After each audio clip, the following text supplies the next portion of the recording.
Premièrement, 2006, quand on a annoncé le projet, il fallait lever les sous.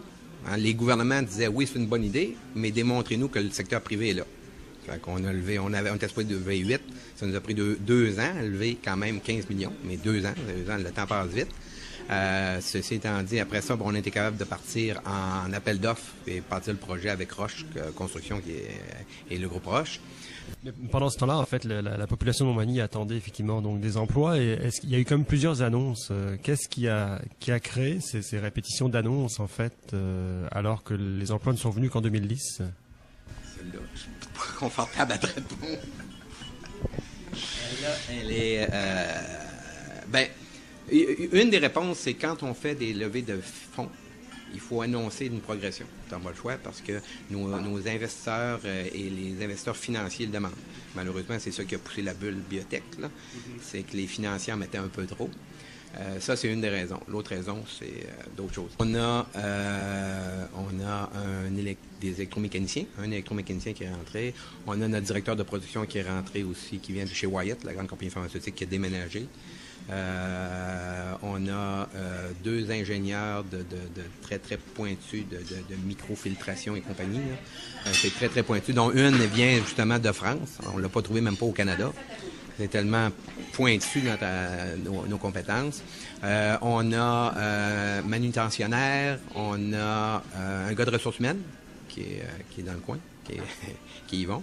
On a une secrétaire réceptionniste qui va rentrer, là, elle déménageait, elle revenait d'ailleurs de Montréal pour s'établir à Montmagny. Elle rentre secrétaire réceptionniste, mais elle est capable de faire plus, c'est évident. Alors, c'est juste la porte d'entrée.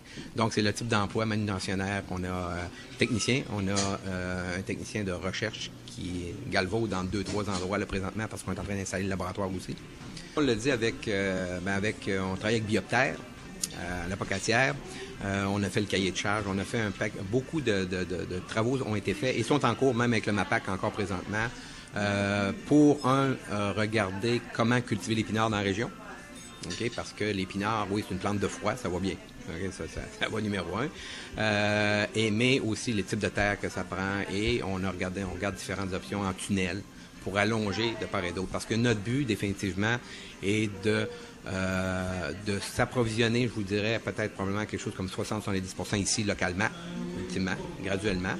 De garder peut-être un autre 10-15% dans une autre région, par exemple en Ontario, et un autre 15% aux États-Unis.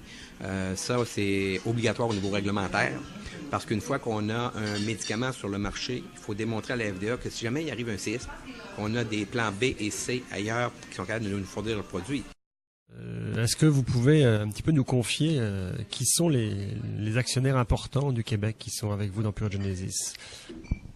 Ça, ils veulent pas. Ils veulent pas. Et malheureusement, je ne peux pas divulguer ces informations-là. Ce que je peux vous dire, c'est qu'on a des hommes et des femmes d'affaires importantes de la grandeur du Québec. On a enlevé les frontières entre les régions, ce qui est intéressant. Parce que des gens disent que c'est impossible au Québec de financer avec des gens de Québec, des gens de Drummondville, des gens de Montréal. On les a les trois, nous. On a des gens de Québec, des hommes d'affaires qui ont réussi. Vous avez des actionnaires du Québec Inc. Du Québec Inc., absolument. Du Québec Inc. Oui, l'autre Québec Inc., oui. On a des actionnaires du gros Québec Inc., absolument.